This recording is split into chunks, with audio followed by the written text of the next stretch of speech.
नमस्कार, मैं हूं अंजलि त्यागी। न्यूज भारत में आपका स्वागत है। आइए रुक करते हैं खबरों की ओर। इंदौर के विजयनगर पुलिस ने एक बड़ी कार्रवाई करते हुए अंतर्राज्यीय फर्जी मार्कशीट बनाने वाले गिरोह का पर्दाफाश कर 2 आरोपियों को गिरफ्तार किया है। आरोपी अपने गिरोह के साथ यह गोरख धंधा पिछले 5 सालों से चला रहे थे। गिरोह ने अभी तक 1000 से अधिक फर्जी मार्कशीट बना चुका है। गिरोह BHMS, BAMS, B pharma, M pharma, D pharma, GNM, lab technician एवं 10वीं एवं 12वीं की फर्जी मार्कशीट बनाते थे। फिलहाल पुलिस आरोपी से उनके अन्य साथियों और फर्जी मार्कशीट किसको बनाकर दी, इस बारे में पूछताछ कर रही है। दरअसल इंदौर के विजयनगर थाना पुलिस को मुखबिर से सूचना मिली थी कि एक व्यक्ति जिसका नाम दिनेश पिता सेवक राम तिरोले, उम्र 41 साल, निवासी 40 गणेश धाम कॉलोनी खंडवा नाका और मनीष है, जो अपने साथियों के साथ मिलकर पिछले 5 सालों से फर्जी मार्कशीट 8वीं, 10वीं, 12वीं, BAMS तथा अन्य प्रकार की जाली मार्कशीटें तैयार कर लोगों से लाखों रुपए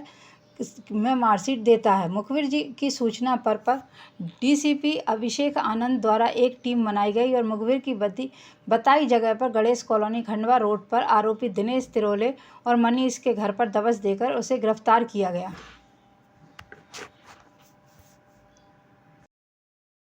गिरफ्तार हुआ है, कितने इसमें आरोपी है और किस तरह से पूरा रैकेट चलाते हैं? देखिए, विजयनगर थाने पे अपने को एक मुखबिर से सूचना प्राप्त हुई थी कि कुछ जो है फर्जी जो है सर्टिफिकेट्स उसका बनाने का जो रैकेट है जो काम कर रहा है। काफ़ी दिनों से अपन इस गैंग के पीछे पड़े हुए थे। इसमें मुख्यतः अभी अपने 2 लोग हैं उनको अपने को जिनकी गिरफ्तारी हुई है। एक है दिनेश पिता सेवक राम, ये इंदौर के रहने वाले हैं। दूसरा मनीष राठौड़ जो कि मुख्यतः जो उज्जैन के रहने वाले हैं, माखड़ौन क्षेत्र के रहने वाले हैं। तो इन दोनों का ये जो मुख्य जिसमें जो इंदौर के निवासी हैं दिनेश, इनका ये काम था कि जो भी 8वीं, 10वीं, 12वीं, इसके अलावा BHMS, B pharma, M pharma, तो इस तरह के सर्टिफिकेट्स बनाने के लिए लोग इनको अप्रोच करते थे। जो भी लोग इनको अप्रोच करते थे, ये इनके विभिन्न जगह पे कॉन्टैक्ट्स थे। उन कॉन्टैक्ट्स के माध्यम से उन यूनिवर्सिटीज़ में ये संपर्क करते थे। कुछ जो है यूनिवर्सिटी एग्जिस्ट ही नहीं करती है, कुछ की जो है अभी भी क्रेडेंशियल जांच में है। तो वहाँ से ये लोग उन वहाँ के लोगों से बात करते थे और उसके बाद फिर ये मार्कशीट बनवाते थे। ये मार्कशीटें दिल्ली, बिहार, मध्य प्रदेश, पंजाब, राजस्थान, कई प्रांतों की यूनिवर्सिटीज़ हैं उनके नाम से बनी हुई है। ये काफ़ी बड़ा गिरोह हो सकता है इसके पीछे काम कर रहा हो।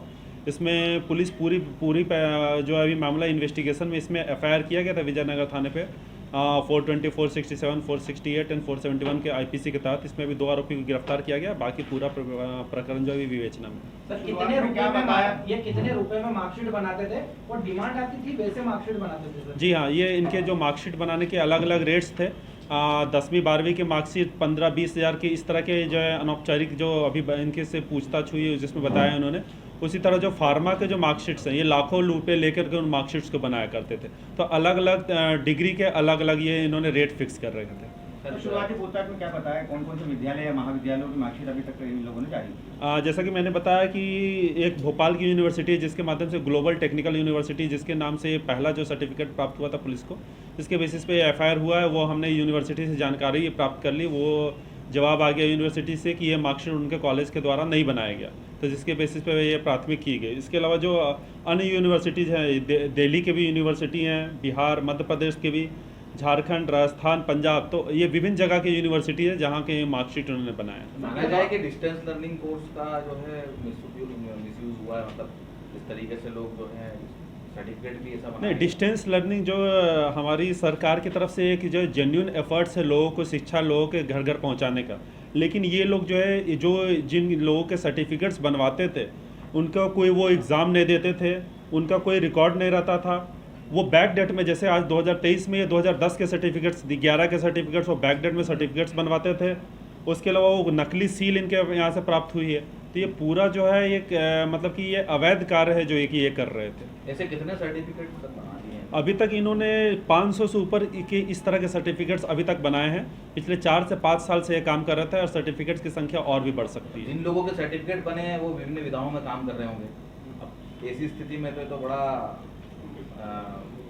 गंभीर मसला हो गया। मतलब क्या अगर जो नौकरी कर रहा होगा इस सर्टिफिकेट के माध्यम से, तो क्या उसकी भी जांच करेगी पुलिस? ये पूरा मामला अभी पूरा विवेचना में रहेगा और इसमें अपन देखेंगे कि कितने लोग कहाँ से सर्टिफिकेट प्राप्त किया और किन किन वो बेनिफिशियरी को सर्टिफिकेट्स बनाने के और ये यूनिवर्सिटीज़ में कौन लोग हैं जो कि इन जुड़े हुए थे, और ये यूनिवर्सिटी रियल में एग्जिस्ट करती है कि नहीं, या फिर ये पूरा फर्जीवाड़ा है, ये भी पूरी जांच होगी। तरीका क्या होता था सर, मतलब इस तरीके से जो है नौजवानों को खास करके ये लोगों को, एक जो बंदा है अभी इंदौर में है, दूसरा जो बंदा मिला है हमको वो उज्जैन का है, तो इस तरह से अपना नेटवर्क फैला रहे थे। जैसे अगर दिल्ली के कॉन्टैक्ट्स हैं किसी से, उससे बात करते थे ये लोग, और उससे बोलते थे कि जो किसी व्यक्ति ने अगर उनसे अप्रोच किया सर्टिफिकेट के लिए, 12वीं की या फिर 10वीं की सर्टिफिकेट के लिए, तो अपने कॉन्टैक्ट दिल्ली में उनसे बात करते थे, वो पूरा सर्टिफिकेट्स क्रिएट करते थे। इवन फर्जी जो वेबसाइट्स है, उन्होंने वेबसाइट्स पे वो सर्टिफिकेट को अपलोड भी कर रखा है, जिससे जो लोग हैं उनको लगे कि वो सर्टिफिकेट असली है। तो अपन उस वेबसाइट की भी जांच करेंगे, वो वेबसाइट सही में असली है कि वो वेबसाइट भी फर्जी है। कितना धोखाधड़ी, कितने रुपए की निकल के आई है? अभी ये रुपये के हिसाब से ये बहुत बड़ी धोखाधड़ी हो सकती है। जैसे कि हमने बोला कि 500 से ऊपर सर्टिफिकेट्स अपने को अभी बताए हैं, पिछले 4 से 5 साल से ये काम कर रहे हैं, तो ये इसकी संख्या सर्टिफिकेट्स की बढ़ भी सकती है। तो दोनों किस तरह की प्रोफाइल है, कहाँ के रहने वाले हैं और किस क्षेत्र में किस तरह से घुसे?